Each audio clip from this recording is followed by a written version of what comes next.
Hello বন্ধুরা, আমার চ্যানেলে সকলকে স্বাগত। যেহেতু প্রচণ্ড পরিমাণে গরম পড়েছে, তো সবারই প্রিয় একটা রেসিপি নিয়ে আপনাদের সামনে আবারও হাজির হয়েছি। তো বন্ধুরা, আজকে আমি বানাবো দোকানের মতো মিষ্টি লাল দই।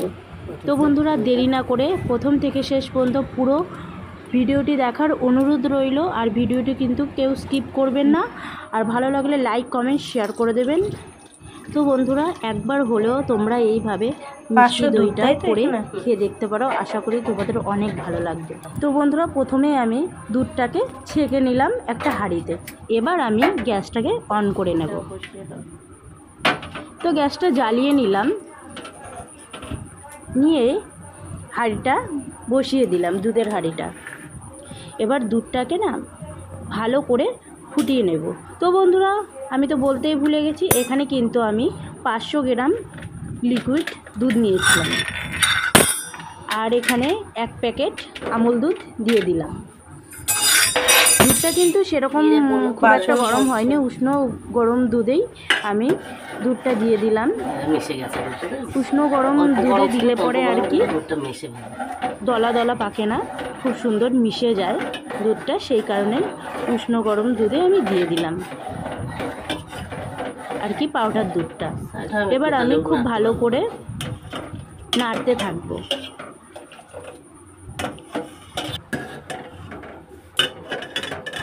তো বেশ কিছুক্ষণ ধৈর্য সহকারে নিয়ে আমি নাড়তে থাকবো।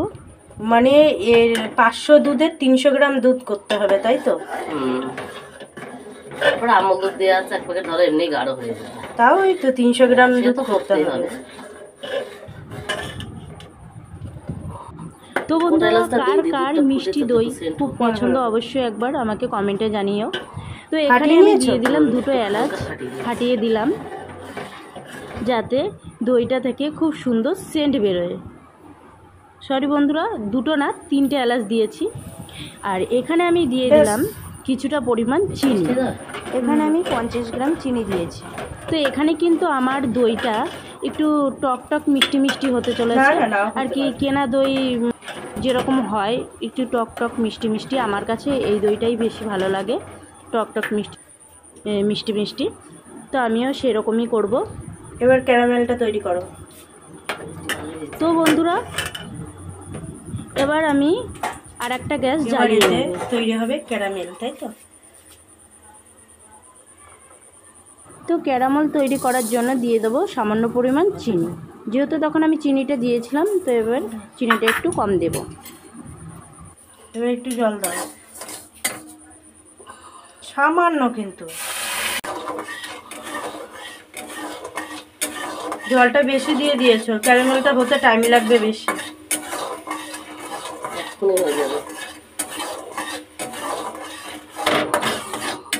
বন্ধুরা, দেখতেই পাচ্ছেন এখানে আমার ক্যারামেলটা প্রায় হয়ে এসছে। আর একটু লালচে লালচে ভাব হলে আমি নামিয়ে নেব। বেশ মা, হয়ে গেছে। হয়ে গেছে তো, দেখছি লাল হয়ে গেছে তো। ক্যারামেলটা হয়ে গেছে, এবার দিয়ে দেবো ওটা এই মিষ্টি দই।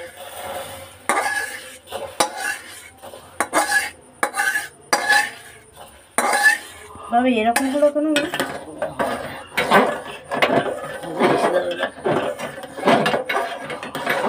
ভালো করে মিশিয়ে দাও।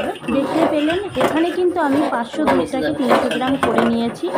আর মিষ্টি দই বানানোর জন্য যত বেশি দুধ ফোটাবে তত কিন্তু ভালো লাগবে আর কি, দইটা পারফেক্ট হবে। দুধ বেশি ফোটালে বন্ধুরা দইটাই কিন্তু ওই যে অনেক সময় আমরা হয় না, দইটা কাটলে পরে আর কি দইয়ের জল ওঠে। দুধটা যদি বেশি ফোটানো হয় সেক্ষেত্রে কিন্তু জলটা সেরকম খুব একটা কাটে না। তো বন্ধুরা, দেখতেই পাচ্ছেন এখানে নিয়ে নিয়েছি মিশানো হয়ে গেছে আর কি। ক্যারামেলটা খুব ভালো মতো আমি মিশিয়ে নিয়ে এখানে আমি নিয়ে নিয়েছি দই বীজ আর কি, টক দই।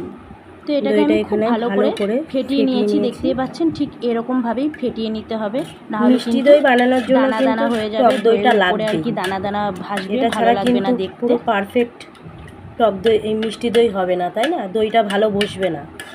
তো বন্ধুরা প্রসেসটা ঠিক মতো করলে পরে ঠান্ডা হয়ে দই গেছে কিন্তু তো, এবার দারুণ তুমি হবে। এর মধ্যে এটা আমার দিয়ে কিন্তু first বেশ time কিছুক্ষণ, এই যে টক দইটা আছে তো, বানানো। এটা তবে আমি ফেটিয়ে নিয়েছি success খুব ভালো হয়েছে করে। বেশ ভালো মতন। এটা দিয়ে বেশ কিছুক্ষণ তোমরা মানে একটু দেখলেই বুঝতে ঘুরতে পারবে। থাকো।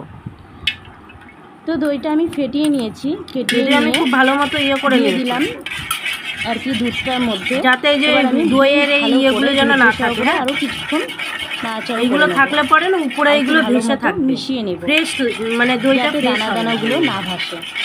অনেকক্ষণ ঘুরতে থাকো।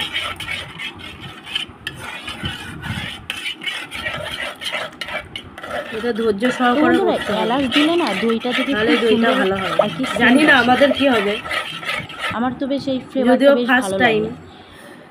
ঠান্ডা হয়ে তো এবার আমি একটা মাটির সরাই দুধটা ঢেলে নেব। মাটির জিনিসে ভিজিয়ে নিলে কি ভালো হতো এই সরাটা? দই কিন্তু খুব সুন্দর বসে। ধোয়া রয়েছে, আর এখানে কিন্তু আমি না সরাটা সে তো ধুয়ে ধোয়া আছে, নিয়েছিলাম, ধুয়ে নিয়েছি সকালে। তোমাদের কিন্তু দেখাইনি। এটা দেবো না, যে ফলগুলো বেরিয়ে গেছে। এখন কটা বাজে মা? সাড়ে সাতটা 7:30 হবে। মতো না, সন্ধ্যে 7:30। কালকে আমি ঠিক দুপুরের দিকটা দেখব আর কি তোমাদের দেখাবো কেমন হয়, যদিও ফার্স্ট টাইম। এটা কি ঢাকা দিয়ে হ্যাঁ, রাখবে? ঢাকা দিয়ে রাখবো। ঠিক আছে, চলো। তো বন্ধুরা, আগের দিন 7:30টার সময় দইটা পাতানো হয়েছিল গতকালকে। তো এখন বাজে 9:40, মানে সকাল। তো আমরা খুলে দেখব, একটু খোলো। তো বন্ধুরা দারুণ হয়েছে, চারিদিকে একটু ঘোরাও। হ্যাঁ, পুরো পারফেক্ট বসেছে না?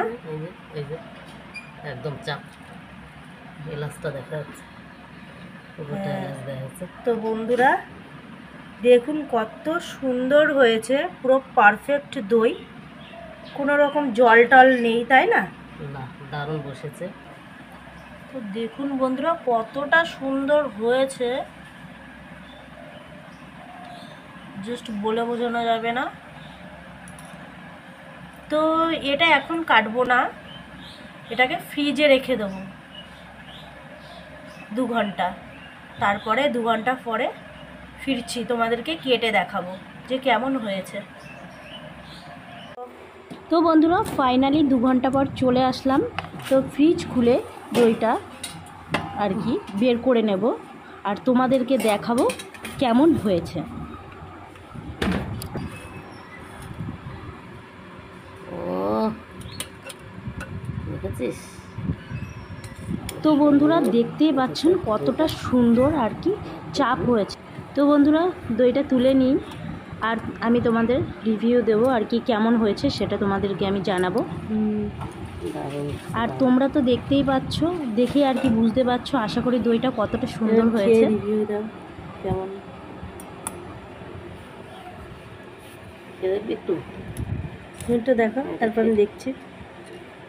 তুই খেয়ে দেখ কেমন হয়েছে। হেভি, ও দোকানে দারুণ দারুণ।